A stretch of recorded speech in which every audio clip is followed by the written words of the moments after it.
your beers. Hey everybody, this is Charlie from Anthrax, and you are listening to today's Boondoggle. This is Mark Metcalf, and you are listening to today's Boondoggle with Bailey on Domain Cleveland Radio. You are listening to today's Boondoggle with Bailey on Domain Cleveland Radio. Yes, Kato Kalin listens to this all the time. Welcome to today's Boondoggle. Now here's your host.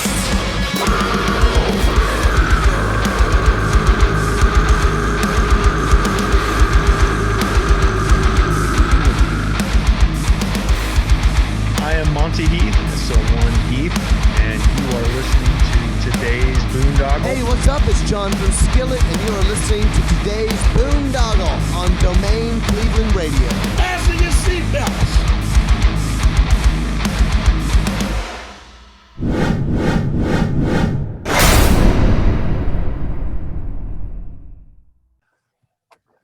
What's going on, everybody? It's Bill Bailey with today's Boondoggle, and man, this is going to be an exciting and fun episode today. I'm really stoked. This is going to be like a special edition here. I've been looking forward to talking with this gentleman, Mr. M.D. Selig, former Marine fighter pilot. And when I was talking with my friend Rich Beddoe here, who is the former drummer of Finger 11, Saint Asonia, and current drummer of the Wrecking Room band, correct?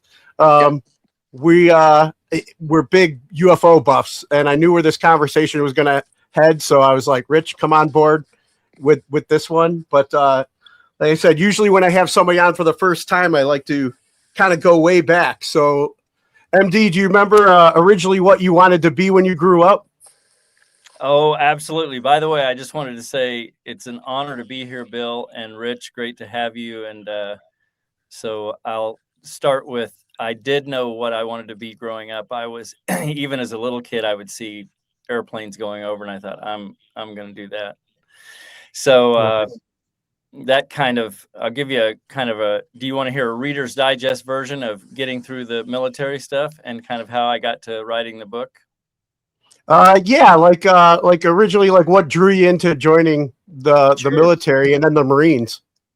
Right. So I was always, as I mentioned, attracted to anything to do with flight. I mean, I had all the flying toys, and I was one of those kids that's just like, leave me alone. I've got my little airplanes and stuff. And so by the time I was in high school, I already had my private license and went to the University of Arkansas, got a history degree, knew that I was going to try to go into flight school. I decided on Marine flight training, which means that you're basically going through Navy flight training, i.e. Pensacola, Florida. Went down there, did well enough to get selected for jets. There's kind of three pipelines. There's helicopters, jets, and propeller aircraft like C-130s. I was selected for jets and then went to Beeville, Texas to begin intermediate and advanced jet training. And that's where you go to the aircraft carrier the first time.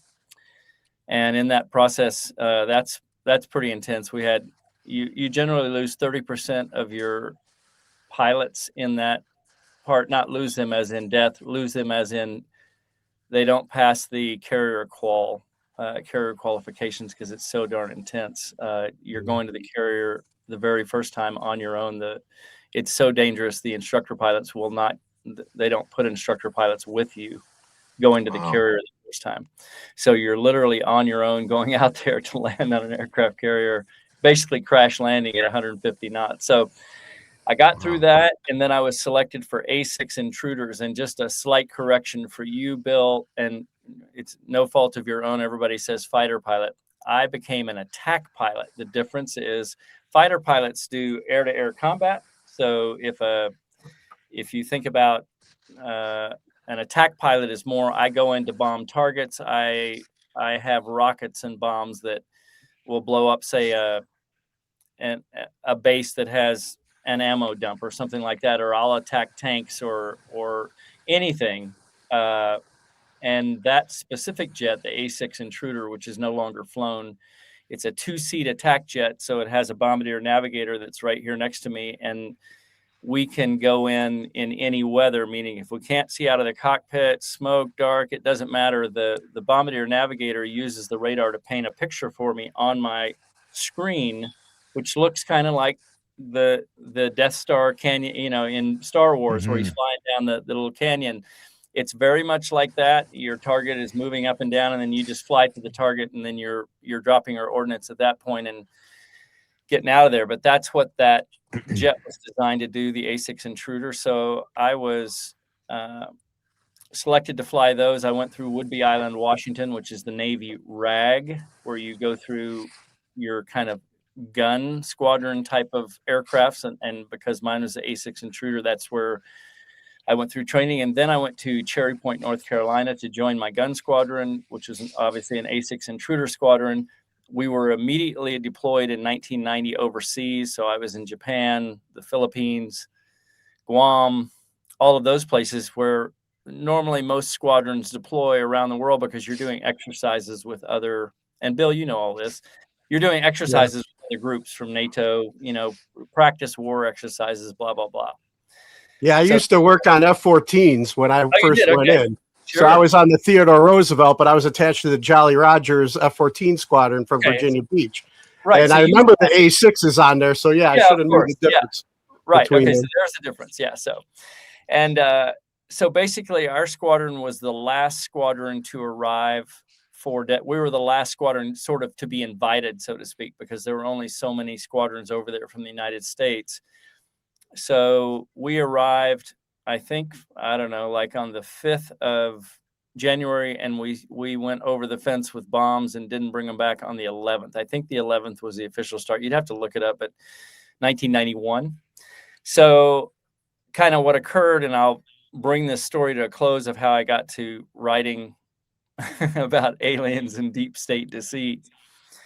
I was flying missions every night of that war, which was 43 days of basically combat missions.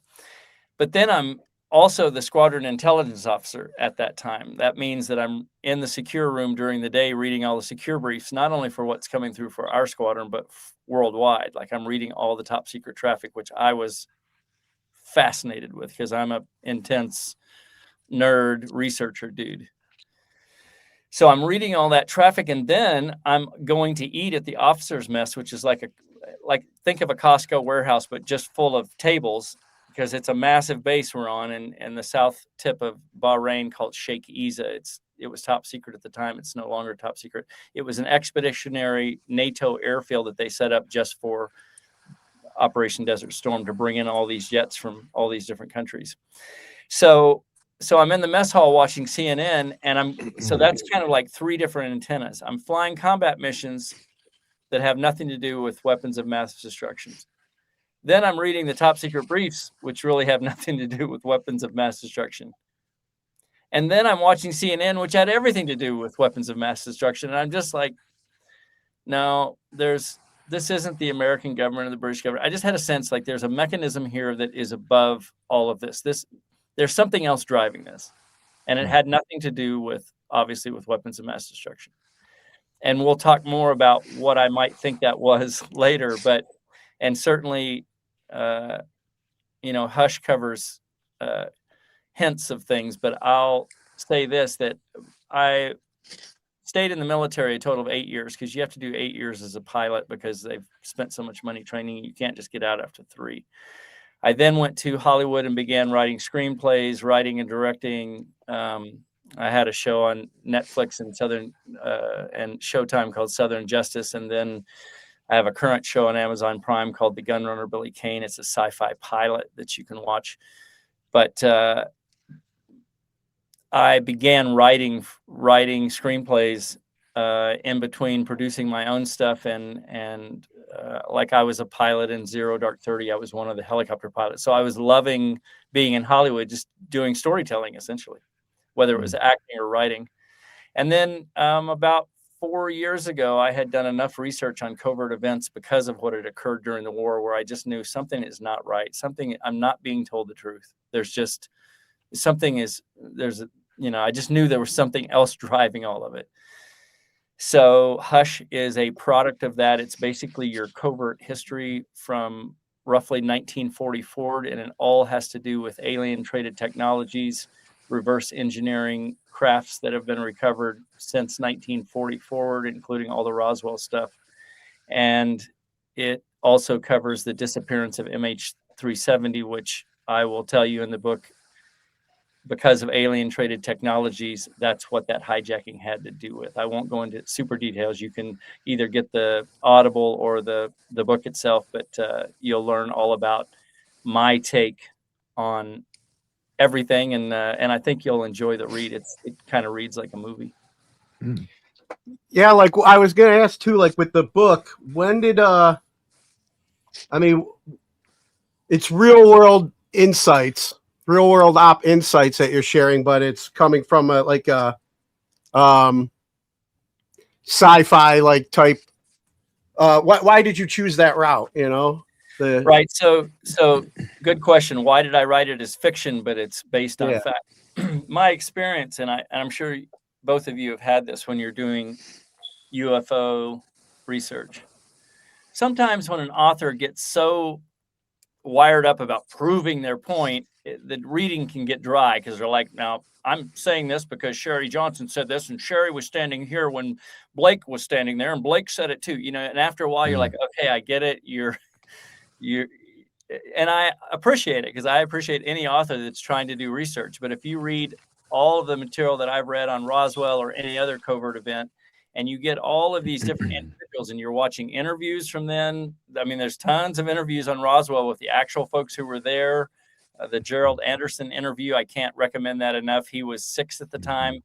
He's being interviewed by Stanton Freeman like 20 years ago. And that's an amazing interview because Gerald Anderson was a 6-year-old kid who came around the corner with his dad and brother and his older brother. And they see this ship sticking out of the arroyo there at the plains of San Augustine.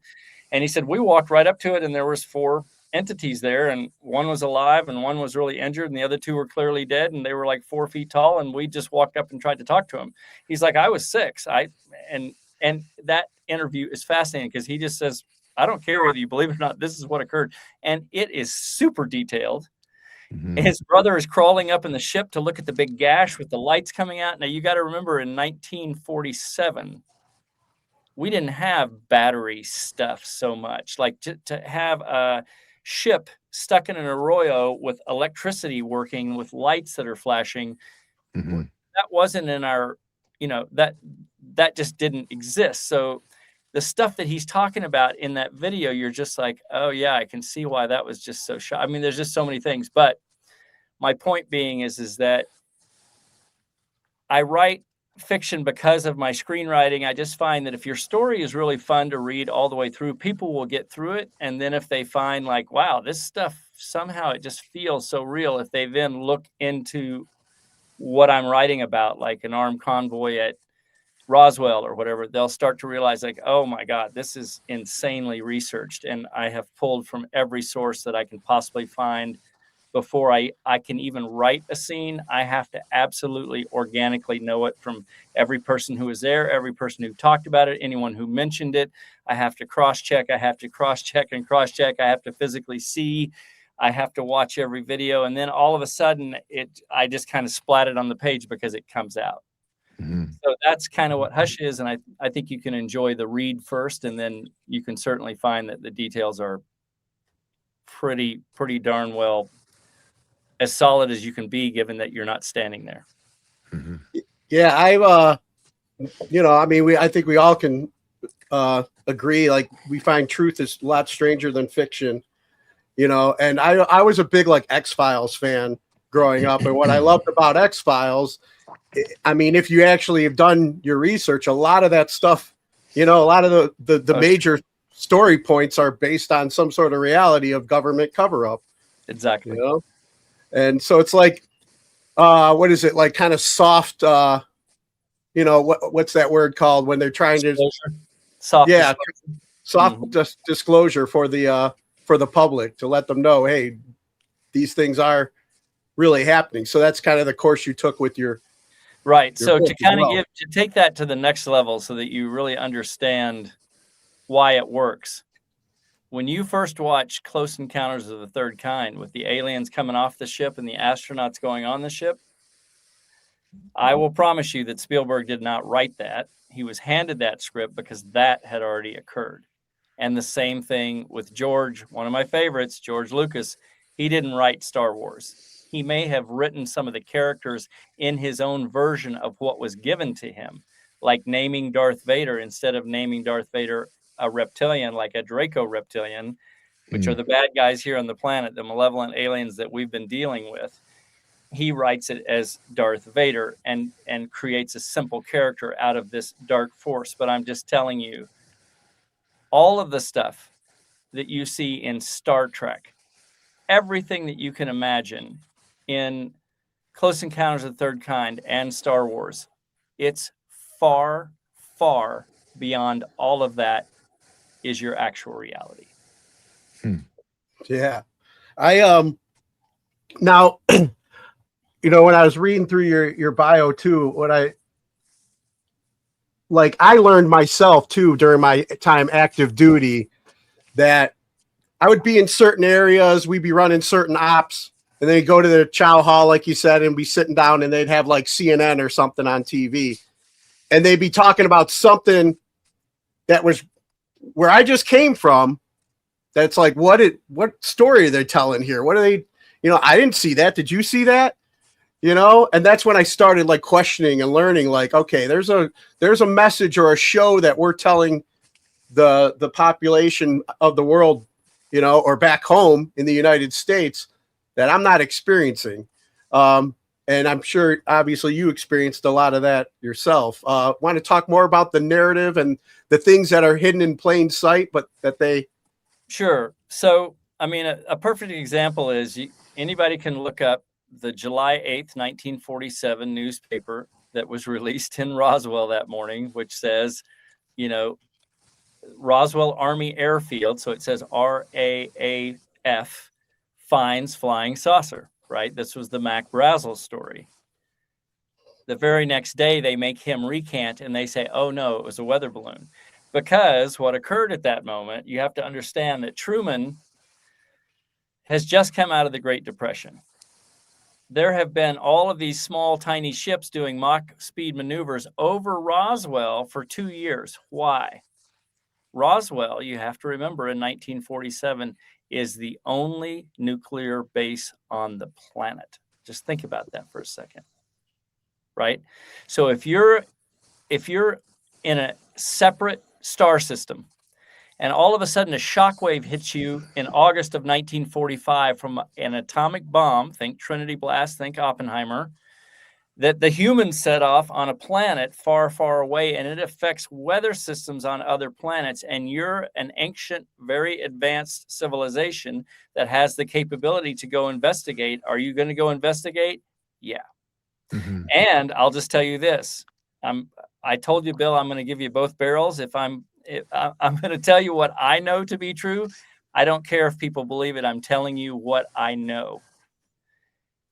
Our Earth is honeycombed with civilizations that are much older than us.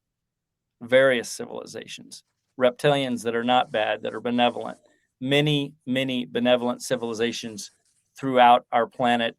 Now you can read about all of these secret space program personnel and regular Army personnel who are being taken on missions to meet with different individuals. It's all coming this year. You're going to learn a lot more. My point is that when we kind of come down to looking at what's been occurring around us, we have to go, all right, this is a lot bigger. So getting back to hiding in plain sight. I grew up, and I don't know about you guys, but I grew up, and Rich, I know you have a little bit different perspective, and I think that's awesome too.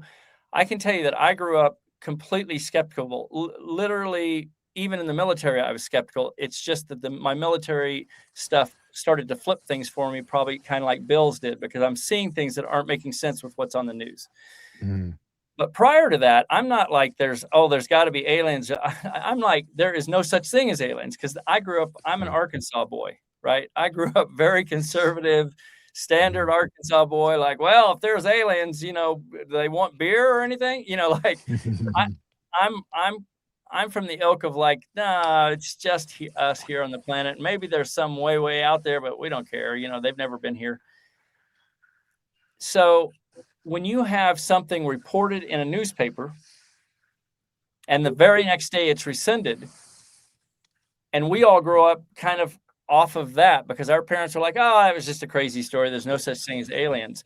So that's what I say by that's a first initial thing of hiding in plain sight. There was volumes of people in and around Roswell who had seen all these little crafts darting around for weeks. And actually for the 2 years after the Trinity blast, Roswell is being visited all the time. The nuns are talking about, there's volumes of information of people talking about, we had ships coming all the time. They were silent. We would even try to tell the Army Air Base, hey, we've got these ships over the town. And they're like, no, that's just like Russian reconnaissance. Don't worry about it.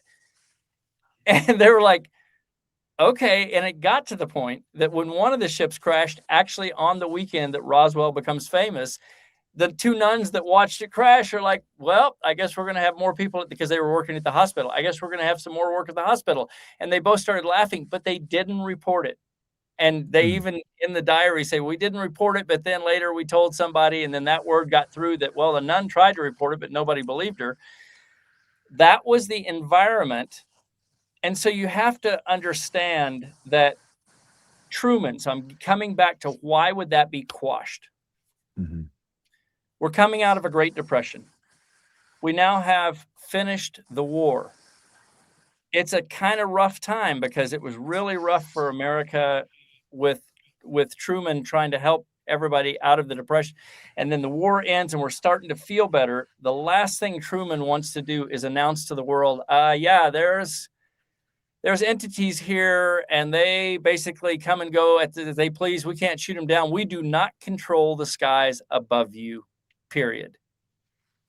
Now, imagine if you're the president and your administration, might you want to quash that? Yeah. Until you figure out what the hell is happening, right? Hence, the Majestic 12 is formed by Forrestal. I won't go into the super details, but that group was literally formed of 6 top of the military and 6 top scientists. Think the Oppenheimers and Einsteins are all integrally working with alien traded technologies at this point, reverse engineering. And they're trying to figure out who are these entities and what are they here for? So it's all covered in Hush. I won't go into super details because it's a very involved story, but it all kind of makes sense once you get through. As you get through Hush, you'll start to understand like, oh, this all just sequentially works perfectly as it would if this was kind of the real thing. So I think you'll have an idea of how that worked. But hiding in plain sight is reverse engineered ships since Roswell from so many companies that we have daily flights of the TR-3B out of McCord, out of Station D, which is Area 51. These are daily flights to our Lunar Operations Command on the backside of the moon, which is littered with bases from almost all countries. This is a big deal now. Wow. Like, it's not new. You'll find out through Hush. We have been in space operating since the late 70s. Now, I wanted to ask too, like when you mentioned like all the reptilians and different species that have been among us all this time, do you, not just from outer space, but are you, what's your thoughts on the ice wall? And the talks of things on the other side of the wall, they're more to the earth than we're being told about. You mean like Antarctica? Yes. Yeah. Okay. All right. Let's see. How do I make this concise for you? Because it's a big story. And like I said, all this is covered. So you can read about this. I cover all. Hush is a 600-page novel. And if you're busy, I recommend getting the Audible because you can speed it up, right, and get through it a little faster. But the Reader's Digest version of kind of what occurred and what's going on within the planet as well is to realize that it's a 95 to 5% benevolent to malevolent ratio in the multiverse, and this is from secret space program personnel, sources that I have, folks who have been abducted and been in space and not in space, but in, abducted into ships and then brought back. If you just cover all the volumes of information that's available, you start to realize like all these folks are kind of saying the same thing throughout, including the secret space program personnel, that what they encounter out there is a 95% benevolent groups of aliens who want humans to flourish. There is the 5% that wants to control humanity, and I'll just say it's out of fear of what we are about to become. And what we were kind of a beaker experiment. This may get woo-woo, but I'm trying to tell you what may be your actual history. There's a great book called The Dark Fleet by the same guy who wrote the book about the exchange that occurs in Close Encounters of the Third Kind, about our astronauts going to live on Zeta Reticuli and vice versa, some Zeta Reticulans living here in an exchange program that we did way, way back, well before Spielberg's film. What I'm getting at, it's the same author who does a new book called The Dark Fleet, and he's talking about when the Reptilians arrived, and he kind of gives you the history all the way up to where they contacted the Nazis in 1933 because, and this is again, I'm trying to concise it down, but the big picture, if I take you one step further out, is the malevolent races, the bad 5%, knew we were about to evolve on the planet, even 240 million years ago, when the reptilians, the grays, and the blondes came here knowing we were about to evolve on the planet because they have looking glass technology. So yes, if they can travel intergalactic space to come here, do you think they can look in timelines to the future and to the past? Yes, they can. They knew what was coming, and it was us. And what they were scared of, and what the reason there's been so much control of the planet and of us humans, is because when we step into what we are, which is basically love, we're literally unstoppable. And we are now stepping into that. That's going to occur this year. I won't go into that. A lot of stuff is going to occur this year, but it's happening so compressed right now that's why, Rich, you mentioned earlier, all this stuff is now coming out. That's one of the reasons. But to get back to fear, they came here because, so for instance, I want to be clear about reptilians. Reptilians live within our planet, and they are benevolent and wonderful. They look like lizards. They're tall, from 8 to 35 feet tall, but they are benevolent. They want us to flourish, but they have a faction, like we have the Nazi faction of humanity, that the three of us can agree, okay, maybe the Nazi faction is not the best representation of humanity, right? Maybe they're a little kind of dark and they do evil things, but the rest of humanity is pretty amazing, right? We try to do the right things. We don't always do it, but we try. We're good-hearted. Mm-hmm. Same with the reptilians. They have a faction called the Draco Reptilians, who are planet-conquering hordes throughout the multiverse. They are the most feared thugs out there. They can be 8 to 35 feet tall. They're big, telepathic. They have no vocal cords. They're telepathic. And they're known as genetic masterminds, meaning they can breed and intermingle and get into your DNA pool, et cetera, your gene pool. My point is, they wanted to come here knowing that we're about to arrive. And what could they do to control us? They could bring the moon with them. I know that's throwing you. Just remember, the Hopi talk about poetry before the moon. The Hopi will say in their poetry, well, these poems are from before the moon arrived. Now, just think about that for a second. That's our own Native American tribes writing poetry before the moon arrives, and then after the moon arrives. It's two separate sections of poetry that the Hopi have to this day. You can go there and they will show you pre and post moon poetry. Why would the moon be brought here? And this kills me. I'm a big fan of the moon. It's always been my big muse. I love looking at the moon. I'm a writer.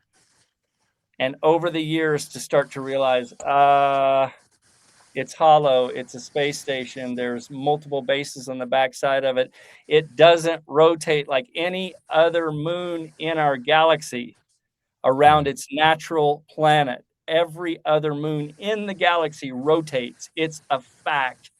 Ours doesn't. Just think about that for a second. Why? Well, if you're going to put kind of a dark entity around a planet to do a frequency expander to hold that group down, to put a frequency out that doesn't allow them to raise their vibration, would you make it so that you could have something on the backside of it that they're never going to see? Sure, that's where you'd put your bases. We have a Lunar Operations Command there. That's the CIA's outpost. All of the secret space program personnel talk about, well, they first took me to the Lunar Operations Command on the backside of the moon. Then I had to go basically through training to go to Mars to do some combat training before I was sent out in the secret space program to work for the Reptilians or whoever they have traded to work with. My point is, all of this information kind of comes back to your question, Bill, of how about the folks that are in the planet and the Reptilians? They're all here. The malevolent races are here because of fear of what humans are about to do, and we're doing it. We're not stopping. They kind of picked the wrong target.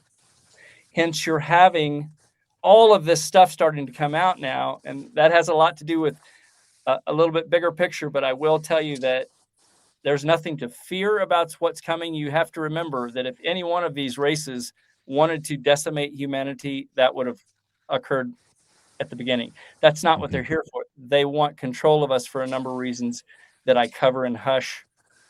And I hope that answers roughly a little bit more of the picture. It reminds me of when you say that about, Bob Lazar talking about the Greys calling us soul canisters. I just kind of brought that in my mind. I was always like, there's so much into that to think Bob's about. The real deal. Yeah, he's the real deal. He's one of my heroes in that his story has never changed. They debunked him from the beginning. I will promise you, he was hired. He was told to go to EG&G, which he gets hired by, to work on the sport model by Edward Teller, who is Madge 2 under Henry Kissinger. Oh, wow. I can promise you, Bob Lazar is the absolute 100% real deal, and he is giving you literally what's in Hush about how the ships are operating in a gravity bubble. That's all from Bob Lazar, and then I'm mixing that with some other secret space program personnel like Randy Kramer, who's on Cosmic Disclosure on Gaia TV. If you're not watching those interviews, you're missing out on what he was involved in 20 years ago, which is out in space. And you're realizing these are citizens from our planet operating in space as cloned individuals and are then brought back to the Lunar Operations Command, age regressed, and they're put back in their bed 15 minutes later. It seems unbelievable. Just remember, you have entities who have traveled here intergalactically. Forget what you know about technology. It's millions of years more advanced. It's available, and our cabal, this small group that I talk about at the very top, they have it all, and we don't have access to it. Not yet. And it seems like technology also, but our understanding of what time and space even are, it seems like I can't quantify in my mind. I just think of getting to point A to point B, and I'm so prehistoric in the way I look at transportation, getting somewhere, and it seems like there are other things out there that it's just a different reality entirely than we know about when it gets getting somewhere. Sorry to interrupt you. Right? My mind's going like. I'm the same way. So I'll throw an example out for your listeners, because I know everybody's super bright, but until you've dealt with it enough, and I tell everybody, including my best friend over here, Lincoln, who's my assistant, and he kind of runs all my podcast stuff to keep me up to speed on what the next podcast is. I tell him that we all go through phases, because if you'd have talked to me 8 years ago, I would have said everything that I just said is absolutely BS. I'm a skeptic by nature. I have to have a lot of things, and I have to have the right sources tell me, and I have to vet those sources. And then after a while, I'm like, oh, dang, it is not what I thought it was, right? So I've been hoodwinked or I've been deceived. But what I want to say about it is, let me give you an example of how easy it is. So let's just step back for a second to 1899. Who's the top scientist on the planet? Tesla. Okay. So, Bill, you're going to take your iPhone right now, and we're just going back only 100 years. Only 100 years. You're going to take an iPhone, and you're going to hand it to Nikolai, and you're going to go, Nikolai, check this out, bro. You can call your friend here. She's going to walk over there about 200 yards. You can call your friend on video, and you guys can talk on video. And what's Nikolai going to go? He's going to go, no, that's scientifically, no, not possible. Right. But then she walks away and calls him, and he's like, oh, my God, okay. And he looks at you, Bill, and he goes, okay, yeah, it's working. I'm talking to her, but I don't know how it works. Right. So that's where we are. That's only 100 years. And you know that you have that technology right now, and you can handle it to, some would say, I bet Oppenheimer would even say Tesla may have been the smartest human of all time. I mean, arguably, right? He's one of the top, because Oppenheimer talks about Tesla like he was kind of beyond. And you're handing it to Nikolai Tesla, and he's saying, no, this doesn't work. No. But then all of a sudden it comes on, and he's like, damn, okay, I see it, but I don't know how it works. Now, imagine a society that is, let's just say, 1,000 years older than us. I'm only talking 100 years, Bill. You only took your phone back 100 years. But imagine 1,000 years from now, how much more advanced we are. We're now carrying an anti-gravity ship back to Nikolai and going, watch this thing. Silent, Mach turns, gravity envelope, pilots aren't affected, and he's going to go, no, that can't work. Okay, I see it. I don't understand it. So that's where we were in 1947. We're receiving ships that are crash landing. We're going, they don't make any noise. They have 0-point energy. They are doing Mach speed turns and right angle stuff, and we can't shoot them down, and they're paper thin, but they're stronger than our best titanium, and they're lightweight, and they're flying them with their hands. Their brainwave connected to the ships, and the ships are half alive. They're half biological and half machine. Not possible. And Oppenheimer's there when those crashes occur. You'll read about that in Hush. That's a fact. And even Oppenheimer, for the next 6 months, spends his time at Los Alamos trying to help reverse engineer. And the reverse engineering is so slow because, yeah, I can see that it works, but I have no idea what this technology is. Right. And that's all I'm trying to say is, if you and I just do an example with Bill walking back only 100 years with an iPhone, just think how magical that is to Nikolai Tesla. We're talking about civilizations that are millions of years technologically advanced beyond us. And we've now been dealing with them for decades, but only a small portion of our population. But that's why I say it seems unfathomable. But then when you just go, well, what if we just did an experiment with one iPhone back to Nikolai Tesla? It's going to seem to him unfathomable that something like that could ever occur or work. And he's watching it. It's the same thing that we're going through now as we're reverse engineering ships. We can reverse engineer them, and we can make anti-gravity ships now like the TR-3B, but it's not brainwave controlled. It's not connected to the pilot via the brainwave.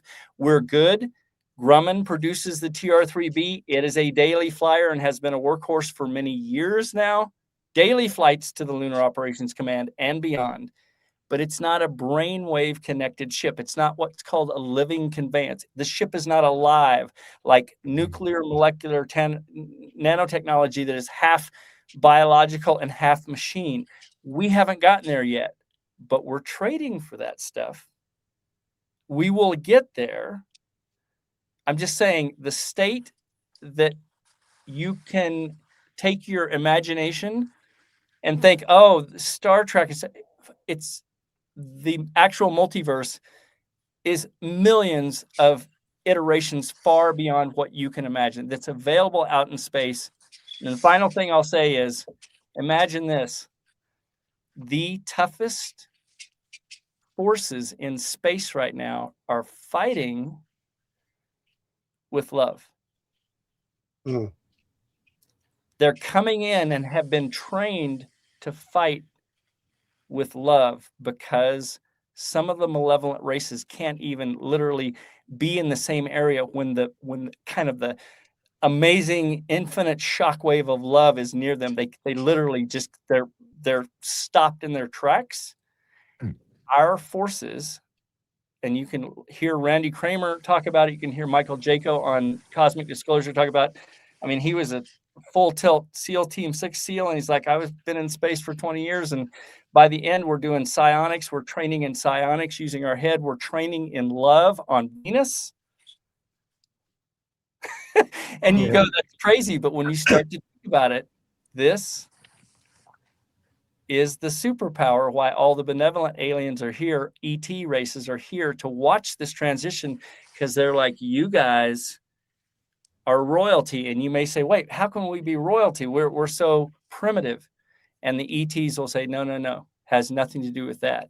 This is something none of us ET races have. Only humans have it. That's what's cool. See, that's what I wanted to ask too about, you know, the PsyOps kind of from not just the military, but the people in control, like the psychology of mind control that's used on people today. I know with my journey, and I think Rich can agree with me. You know, I'm in a recovery journey.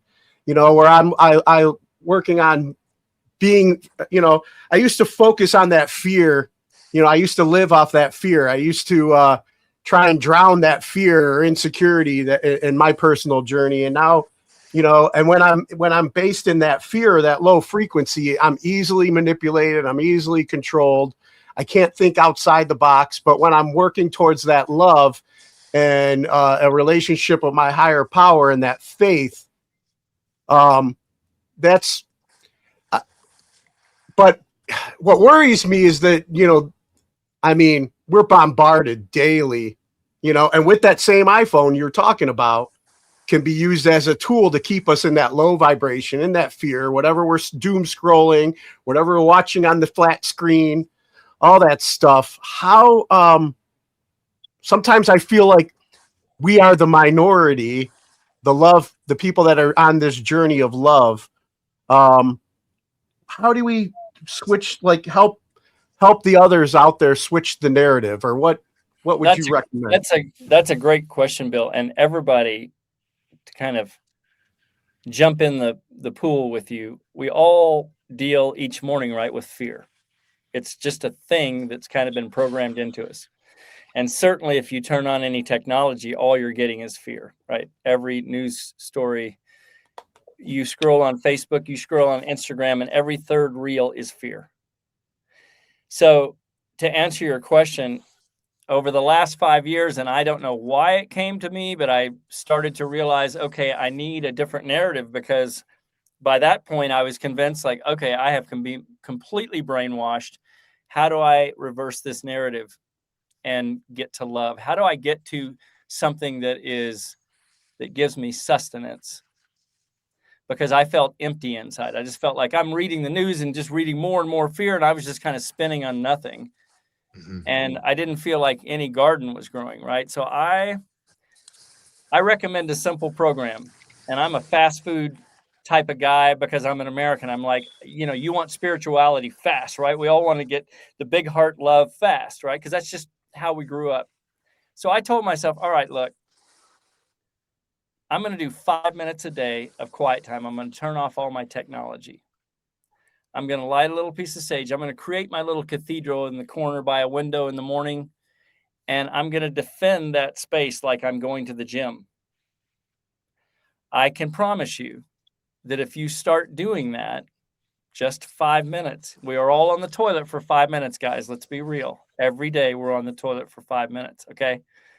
If you can do the toilet for 5 minutes, you can find a space to get quiet and open this gigantic orchard that is you as love. And I will tell you that 5 minutes for me, including this morning, is never 5 minutes anymore. It can be up to 3 hours. It's my space that I absolutely defend it, meaning I make a small breakfast, a little coffee, a little turkey, bacon, and eggs. I light my sage. I have my coffee there. No technology is allowed. None. I don't care if I've got an appointment.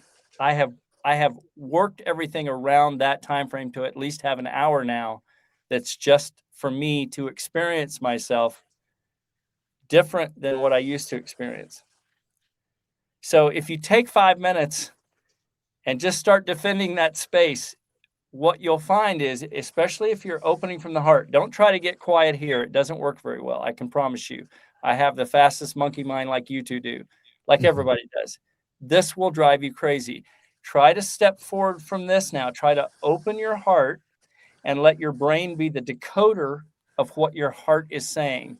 And I will promise you, if you do it even for 1 week, you will have molecular changes to where you'll realize, oh my God, because what's happening is, as the benevolent aliens are saying, when you guys remember what you really are, unstoppable. Unstoppable. So to answer your question, I'm just telling everybody I'm no spiritual guru. I don't believe there's a spiritual guru. I believe there's people who go to the gym a lot, meaning I go to the gym more than other people because I've been doing it now for about 5 years. And I can tell you, just like when you go to the gym all the time, you start tweaking little muscles. You start realizing, God, if I do it this way, it's even better and blah, blah, blah. Same thing with your spiritual practice. If you just friggin' show up, defend that space. Don't allow someone to say, hey, I got to come over. No, bro, you come over 30 minutes from now. I love you. I'll see you then. Don't come over before that. I need some quiet time. Defend it, right? I'm just telling you, watch what happens. Yeah. Love it. That's awesome. So I wanted to ask too, like, a little bit about, like, you getting it, you get out of the Marines, and what kind of like attracted you to filmmaking? I grew up playing music, as we talked about earlier. Played in high school, was composing with, punk bands when I was 18, just having fun.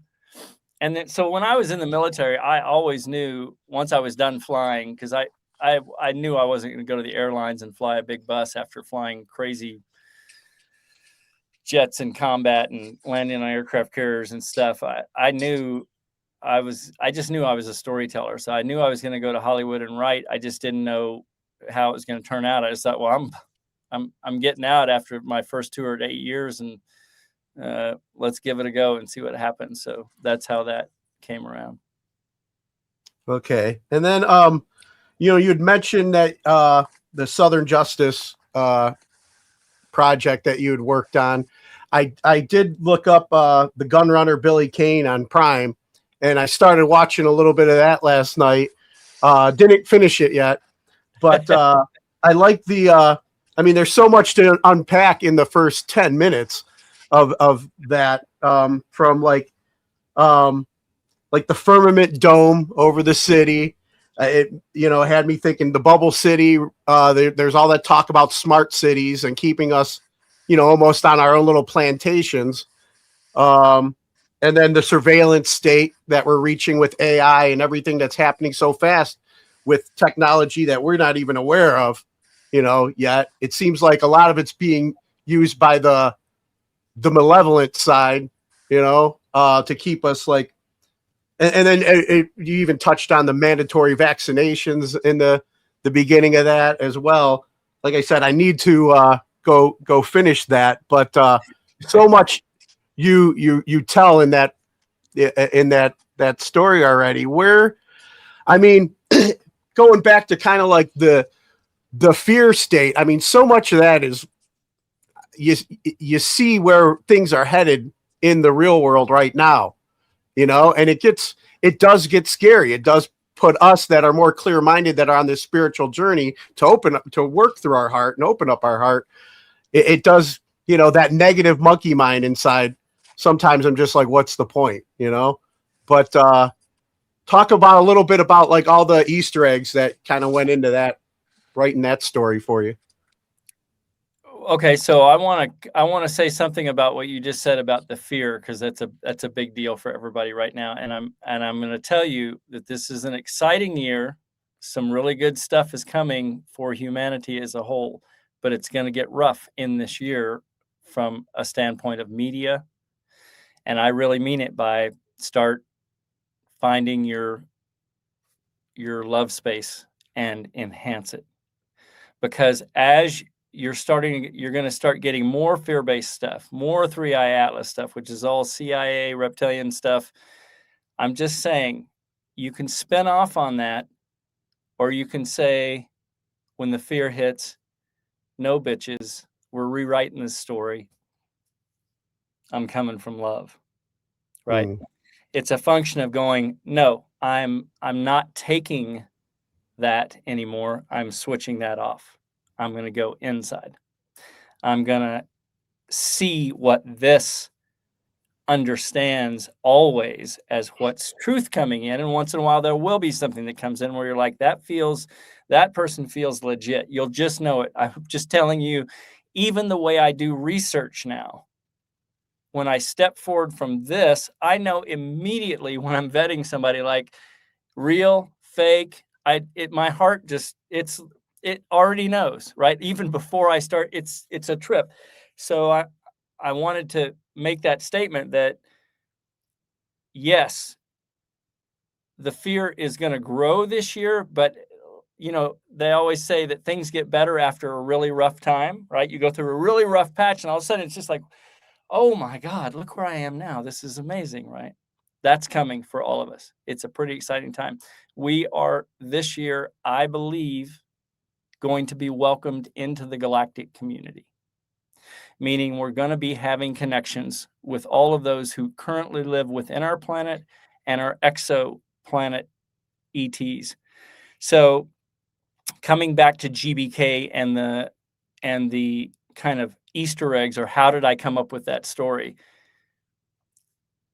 Again, from research and everything that I was reading way back about the singularity is near, how we're all going to be connected, how AI, and this was, you know, I think I was researching what eventually came out in GBK for 20 years of, oh, we're all moving toward nanotechnology within each brain, so that instead of you opening your laptop and being connected to the world, you're connected organically. Because that's what Elon and all the AI folks want to occur, because that gives them a semblance of control, right? That's roughly what GBK is touching on. When I say GBK, the Gunrunner Billy Kane, it's the show that's on Amazon Prime. That's what I'm touching on there, and that's where that story came from. Gotcha. And then what is your Twitter handle, Queen Helen's Revenge? What's the story behind that name? Sure, that's a great question. You're the very first one that's asked that, so I send you the big rose. My mother passed about 3 years ago, and her name was Helen. And I am a big fan of pirate lore, as in Blackbeard, as in his ship was called Queen Anne's Revenge, which they found in Beaufort, North Carolina. They've brought it up now. There's a whole museum there, and it's pretty cool. You can see all of the stuff that was on his ship when he was basically decapitated by the British. But I wanted to honor my mom. And so when I was writing the story, Hush, there's a particular bar in the story, and I wanted her to be in the story. So I named a bar Queen Helen's Revenge in the story, and I won't tell you any more about it, but it's a pretty pivotal part in the story. And then I have a 50-foot pirate ship on my own that's a old 50-year-old ship, and and she is now called Queen Helen's Revenge, and she has the whole mermaid masthead, and it's a full tilt 50-foot gaff rigged ketch, meaning it's old school. It's a pirate ship. It's all I can say. And so that my ship is called Queen Helen's Revenge as well. So, but yeah, you can go to real.mdselig.com and take a look at some of that stuff. There's pictures and stuff on Instagram. Nice. And then, we've been talking about like what's to come, like what does full disclosure look like to you? Right. So there's not going to be a museum that's open for any one of us where, you're not going to get it from our government, from any government. Our government's not going to say on 12th Street right now, come down to the Alien Museum. We're going to open the doors. We've got 4 crashed alien ships there that we've been reverse engineering for 70 years. We've got some dead aliens, some live aliens. That's not going to happen. Why? If you're Lockheed Martin and you've been reverse engineering a ship that landed at Roswell in 1947, and you have then handed pieces of it over to Grumman, and you have eventually figured out, okay, well, we can't recreate this ship, but we can make a TR-3B that's got a nuclear reactor on board, and we can get anti-gravity, and we can create a ship. Are you then going to step forward right now and go, you know what, America or the world, we're Lockheed Martin, and, we really want to say we're sorry. Yeah, we've been reverse engineering these ships and all this technology. No, there's no agenda for it. They make trillions from the cabal, this small group that think Rothschilds, Blue Bloods from England, think Rockefellers, think all the people who actually control the planet, the media moguls, big pharma, banks, the top, very small group that I call the cabal that can control media, that can start wars, end wars, that can do 9/11, that can do the stealing of a jet, the CIA hijacking MH370. If you want to listen to the real radio calls, they're on the Audible, and it's me calling them out, going, all those calls on the ground are Asian. The first call from the air for the rest of the flight is an American dude. I can promise you it's true. I knew about it in 2014, and I'm like, why is no one calling this? And then I realized, right, it's a covert event, and they're controlling the post-covert event. Hence, even today, they're out searching for a jet below water with $1 billion effort worldwide, and that jet is disassembled in a hangar at Diego Garcia in a CIA hangar, and has been since the day the tragic evolution ended. It landed at Diego Garcia on the 8th. That's the Malaysian flight? Yeah, so it's all in hush. I go into it in depth. You'll get to go through. And the reason I bring that evolution in is because an alien traded technology that our cabal, a plasma technology, which you can watch the videos online of the jet. Yeah, I saw that with the spiral. Right. So that technology, and this is what I say, like, it's all been out there hiding in plain sight, but nobody wants to believe it. That technology of teleporting a jet is very simple. Think iPhone technology compared to what's out in space. But we've had that technology, I say we, as in this small group that controls these alien traded technologies, since the late 60s. And you're finally seeing it be revealed. It was a mistake. Edward C. Lynn, who was in the AWACS on that evolution, realized something really sinister is going down here. He leaked those videos. He was put in prison as a spy. You don't really know why he was put in prison, but he was put in prison because they were saying to him, you shut the F up about this stuff. This didn't occur. Unfortunately for them, all of those videos are stamped with NRO, as in the National Reconnaissance Office, with the satellite L-22 that they're being beamed to. So all our top intelligence officials are watching the hijacking of MH370 in the Obama administration, and I voted for him twice. And we knew we took that jet on day one, and we knew all those passengers, I won't go into the details, were massacred on day one. I'm just saying there's a reason that Hush is now an international bestseller, that it's taken off. It's because I think people are realizing oh my God, I'm listening to the calls and I see what he means. This is clearly an American dude, and this is Asian all on the ground. The jet was taken over right after liftoff for various reasons that I cover in the book. But if you want to hear the actual calls, get the audible. But it's all also obviously in the book. My point is that people on some level, even when I'm writing fiction, start to understand, oh, this is all based on the real stuff, and they kind of know what the truth is. Gotcha.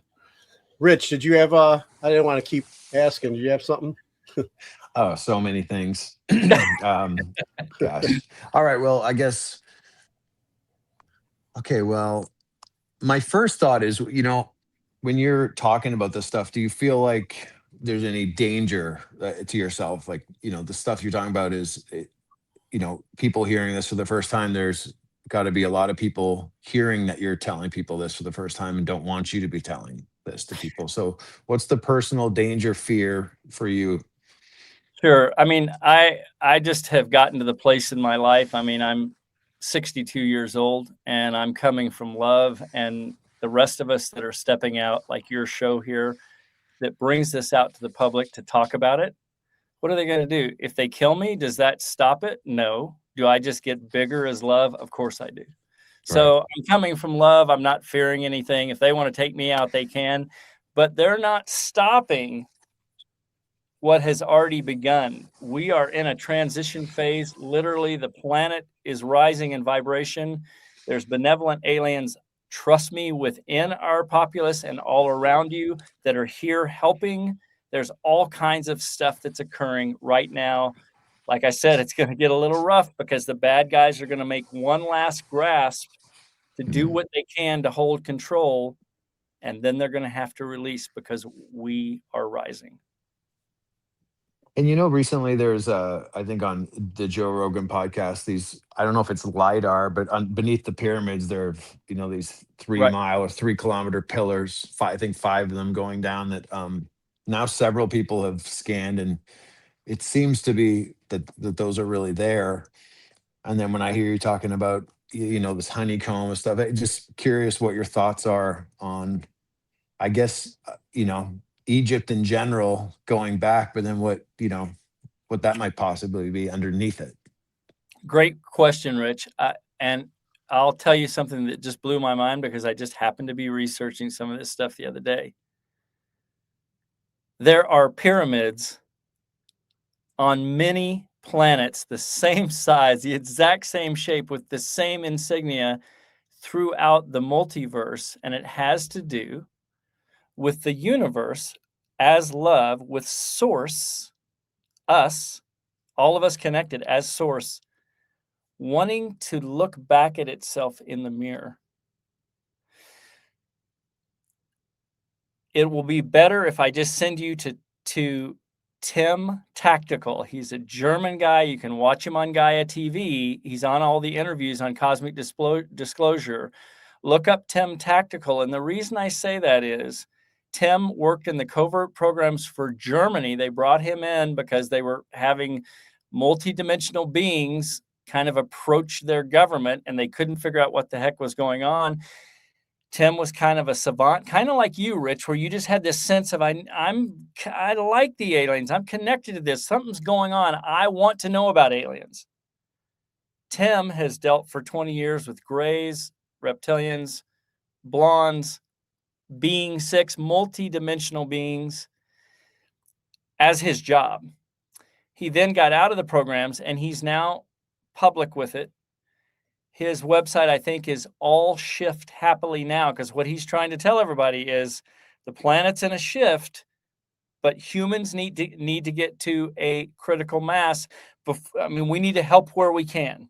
And he's saying, say the phrase all shift happily now, meaning the earth, the universe is shifting the vibrational frequency. But that dude, Tim Tactical, when he speaks, you just realize, oh yeah, no wonder they chose him. He's just like, I tend to think of myself as I'm kind of intelligent. I defer to that dude where I'm like, God, he can concise things so quickly and make a very complicated situation like time travel, he can make it visual for you, and you go, oh, okay, now I understand how the aliens can look at time, and that there's many timelines, and there's one big tree that is the overall timeline, and if any given small timeline is adjusted and fails, it collapses into the main one. He because he's worked in these realms where they're having to deal with temporal wars. There are malevolent groups who use the timelines to affect things so that they can win a war. Like, remember what I told you, what is around you is so complex and amazing, but it's beyond anything that you can imagine or I can imagine. But Tim Tactical brings you much closer to going, okay, this is very complicated, but he brings it down to a visual level to where you're like, okay, all right, this isn't so hard. I kind of see it. And he makes you understand these different alien, or I should say ET agendas. Alien is a word that means apart and bad. And I'm just saying that because I'm trying to be more politically correct. ETs should be called ETs, even the bad ones. The bad ones, and that's the thing about Tactical Tim, he will talk about even the Draco are redeemable. So what I love about him is he's like, even the malevolent groups, he deals with the Greys, who in my opinion are very manipulative. Like, I don't trust the Greys, and I know he works with them. And I'm like, I'm sorry. If a Grey arrives, I'm gonna be like, bitch, leave. Like, even though I'm a love being, I mean, I'm gonna put the love out, but I'm just saying, I don't trust him. And that's because of all my abduction knowledge and events that I have read about, and the stuff that they did and the stuff that they do with him, where I'm like, okay, I'm sorry. But having said that, you know, the Draco Reptilians work in the lower fourth density. You can't see them unless they want to appear to you, just like you always hear about people saying, oh, Nordics appeared to me out of the seventh density, because they can do that. Us humans will be able to do far beyond that. When I mentioned, like, when we step into what we are, our capabilities, our potential is what terrifies the bad guys. You know, And when we're coming into it right now. when you mention the Greys and abductions too, Yeah. I think back to, it always got my curiosity going. Dr. Stephen Greer talking about on his view of it, that they're like CIA ops, like these Greys are robotic, and these are man-made abductions, and you know the ETs don't actually do that. I was curious what your thoughts are, I guess, on Stephen Greer in general. I like Stephen Greer, number one, because he's on the right track. My opinion of that situation is, no, we copied, we meaning the CIA and the American military, copied what is actually occurring. So yes, Gotcha. there were massive number. I mean, you don't just create that out of the blue. You create it because you have met and interviewed and interrogated, if you're the CIA, thousands of abductees worldwide. And then you're like, but if we wanted to kind of mess with the public and we wanted to control things, because the CIA, as you will find out in Hush, are the handmaidens of dark, dark stuff for this cabal. They are the ones that provide the spies and assassins for the cabal that holds all the power. And the cabal is the ones that are off planet and have been expanding out into the galaxy without us, and we've been paying for it. In other words, we're paying for it through tax money that's been funneled out. You talk about the $2.3 trillion that disappears every year. It doesn't just disappear. It goes into unacknowledged special access programs that federal auditors can't see because they're not cleared above top secret 17. Everything at Station D, Area 51, is above top secret 18. And guess who can't go there? The president. Just think about it. No president has been allowed to go to Area 51. Think about that. What president can't go anywhere in the United States? Right. The CIA went rogue with the facility in 1950 under the power of the cabal. They purchased the whole thing. The CIA you will see in Hush, a taste of what our own CIA did, not to mention the Kennedy assassination, not to mention 9/11 and everything else that's gone on. This is the cabal that runs the planet. I did have one last question I wanted to Yep. throw at you. You know, Bill mentioned recovery. We're both in that world. For Sure. me, one of the big things that kept me out of that of the idea of recovery was the spirituality and that scary word God. You know, Right. that is still for me takes on many forms. Sometimes it's comforting to take on a you know, and it really does change today. A Christian form of Jesus, like that story, but I don't know where I sit, and it changes every day. But you know, I'm curious to ask you. You go back to these biblical pictures, so many with things in the sky, and that's even the idea of someone, Jesus, coming from above, coming down and teaching us. When I was very young, again, my, you know, how fascinated I was with aliens. The idea of, even when I was at such a young age, I used to think, well, Jesus sounds like an alien. Sounds like he came down and I remember I had a lot of going to friends' houses and telling their parents and looking at me awful. But I don't know whether I think that now. I don't, because like I said, my view changes. I just think the word spirituality is much more freeing than any, you know, human religious um you know, all of these things seem very man-made to me that we have down here. I think they're all great and they do great for everyone, but I prefer just to say spiritual over the word religious. But I do like the word God, but God takes on different meanings to me as well. Right. But Right. so I'm kind of weaving in now with that question. I guess going back to just get your thoughts on those paintings and biblical pictures, and then even the story of Jesus. Just curious to get, you know, your thoughts on that. Right. So those are great questions, and all of it to me is real.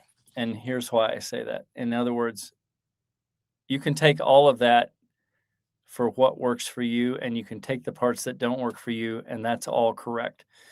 I'm a recovering Catholic. I say that because I went to church every Sunday. I'm an old Arkansas boy. We went to church every Sunday. My mom played the organ. My dad was the guy who did the speaking when the priest wasn't talking. Over time, my family has, my parents have died now, but even my parents over time realized, okay, well, this is we all eventually became spiritual, but not religious. But getting back to your question. So I can absolutely assure you that humans weren't the first on the planet. Now, that may throw some religions, but just remember this. It all works if you remember that, yes, I believe Jesus was an actual entity here on the planet. I believe he was an ET from my research, but still Jesus. He just happened to be not from this planet. But that doesn't really matter. What does matter is all of the masters, Jesus, Buddha, Amanda Myanmar, all male and female throughout recorded time. And we don't even know who's speaking because, it wasn't really recorded. You would just get like a book from Rumi, right? Rumi was a master. And they all say the same thing, which is the kingdom of heaven, the queendom of heaven, that thing you're looking for is from within. So what I would say to you is, if you want any that imagery, if you like the Bible, and to give you a heads up, I have been in and out of recovery programs over many years, so I understand the recovery kind of vibe.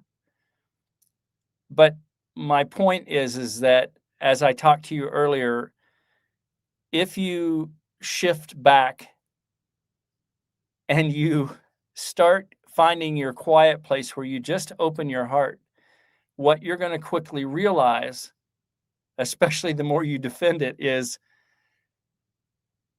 you will be in such a space that's not here, it's this. And that change, you'll be in a space that Rumi calls where you're never so content. And my experience is I'm in that space every day, but when I first started for my 5 minutes, I'd get a blink of it. And I'd go, oh, what was that? What was that thing that felt really good? And then the next day, maybe it was just a little bit slower blink. And I can tell you very quickly, it's just going to open. And you're just in your orchard. And what you're starting to realize is, remember I talked about quit going out, quit going out, even with the Bible, even with Jesus, even with Allah, Buddha, all of them, Amanda Myanmar. I mean, I love all of them. What I'm saying is they were all telling you, and it's still true to this day, it still says in the Bible, what you're looking for is you, and what you are is love. It's that simple. So when Rumi, I recommend, I have the Illuminated Rumi. It's a tiny book, but it's got pictures, and some of his best all of the poetry is just about get empty, have your time, get empty from your heart, open your heart. And he says, you will never be so content. And so I try to tell anybody who's in a recovery mode or just in a regular mode, everything that you've been looking for and ever wanted is accessible to you at every moment. It requires, just like going to the gym, you got to open the door. You got to walk in with your PE gear on. In my case, it's a piece of sage. In my case, it's a corner of my room that I can look out a window. Even though I may close my eyes, my point is you have to walk in the gym every day.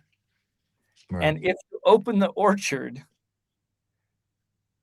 far beyond answers, it's in that quiet, what I find is everything that I had ever wanted spiritually, or it's so far beyond that because I'm sensing myself as love, as we're all connected. I'm just connected with everything. I'm just in a quiet place as love, and all the mind stuff just kind of disappears. And it's like Rumi said, you're never so content. So that's what to kind of answer your question. Yes, you can get in the Bible and you can keep trying to find another master and a Reiki master and a yoga. And that's great if you want to keep going out. But it is a distraction, just like the news is. I'm saying, even the ET races will say, if you guys will focus in, you're rewriting the script that the malevolent aliens don't want you to do, because this is what they fear. They fear you are going to tap in to yourself as love and that you are a superpower, and that's what you are. Yeah. And everybody has access to it. It's not all humanity has access to it. It's a function of showing up, opening the door, closing the door, not letting anybody else come in, no technology, and going, what's here? Who am I? Who am I as essence? Not the avatar that's got a hurt back and my hips are sore and I got a cough. What is below all of it? What am I when the avatar fades? What was I before I came into the avatar? It's really simple. You're just love. And the more you open to it, the more you realize, oh my God, I can be in this never so content place as throughout your day. And sometimes I tell Lincoln, sometimes I just got to go do a sit because I'm in a fear mode, like you mentioned, Bill. Something occurs in my day where I'm like, what am I doing? I'm love. I'm not this emotion of this avatar freaking out for the moment. Those emotions will come and go. But the presence, it doesn't come and go. Yeah. And you're that presence, right? You're love. It's funny, how aligned me and Rich are and things too, because when we were talking about the pyramids and the Egyptians too, I was thinking about, how you said all these aliens had been there for so long, and not just in like the old,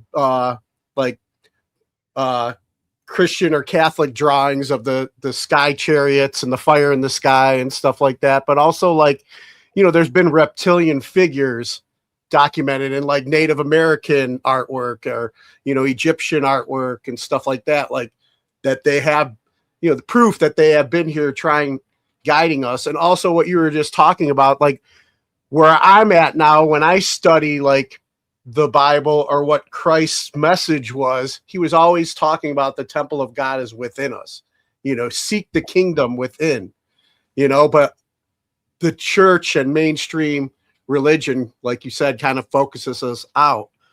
But what also I started thinking about as well is like how you're saying how we're getting close to big things being revealed this year, but there's been like the past 5 years especially, there's been so much escalating that keeps us distracted. One thing after the other, keeping us divided over certain issues. And me and Rich are getting ready for this big winter storm that's coming through now too, which could be a whole nother conversation with the manipulation of, weather modification and stuff like that. But I think it feels like there's been such a,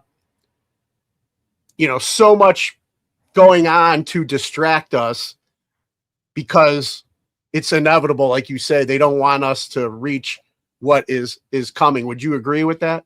Yeah, you're on it right there, Bill. I mean, you basically just said, if they're in a last gasp attempt, what would they do to get us to not step into who we are? They would distract us to make us get fear about weather or get fear about whatever, right? So you're right to realize the distractions are going to get more and more intense as the planet goes through her evolution. Gaia, or Sophia as I call her, is kind of what the ancients called the planet.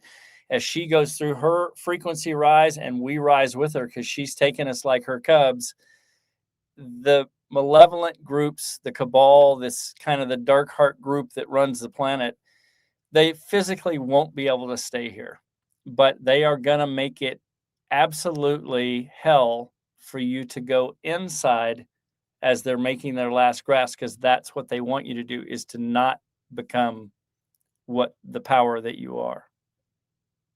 Gotcha. Yeah, apparently Rich got booted off. No. Yeah. I told him to try and log back in, but I think we're getting ready to wrap up Sure. here anyway. I didn't want to not include him, but I did want to make sure that for any of the listeners out there that want to pick up Hush and read Hush or follow more of the Queen Helen's Revenge and all the other, ways to follow you on your journey, where would you send them? Sure. So they can just go to mdselig.com and all the links are there.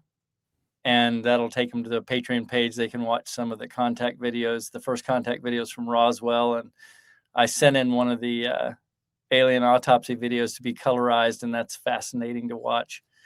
So, and I wanted to say, Bill, as well as to Rich, even though he's not here anymore, it's been a real honor to be on with you. You guys both ask really poignant, questions that I think are appropriate, and I love it that you're getting the word out about what's coming. So that's super exciting, and I really appreciate it.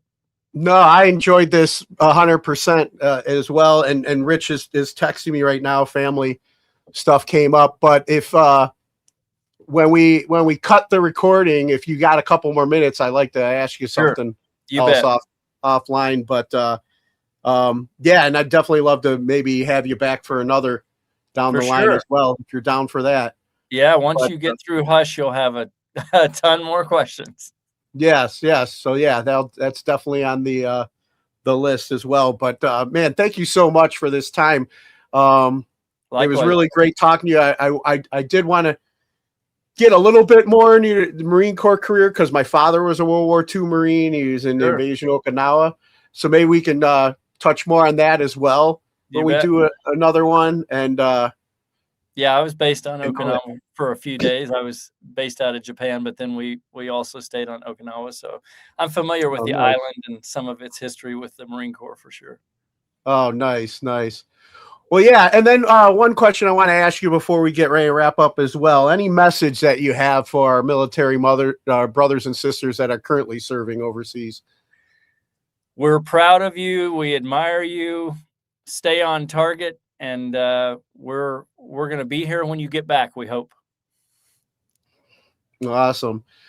Thank you so much. Once again, it was awesome talking with you. And yeah, let's chat a little bit when after we say our goodbyes in recording land. You got it. All right. Thank you so much. Thank you. All right. Listen up. Hold on to your seats. Grab your girls, grab your beers. What's going on, everyone, it's Tommy Beck, and you're listening to today's Boondoggle. This is Mark Metcalf, and you are listening to today's Boondoggle with Bailey on Domain Cleveland Radio. You are listening to today's Boondoggle with Bailey on Domain Cleveland Radio. Yes, Kato Kalin listens to this all the time. Welcome to today's Boondoggle. Now, here's your host,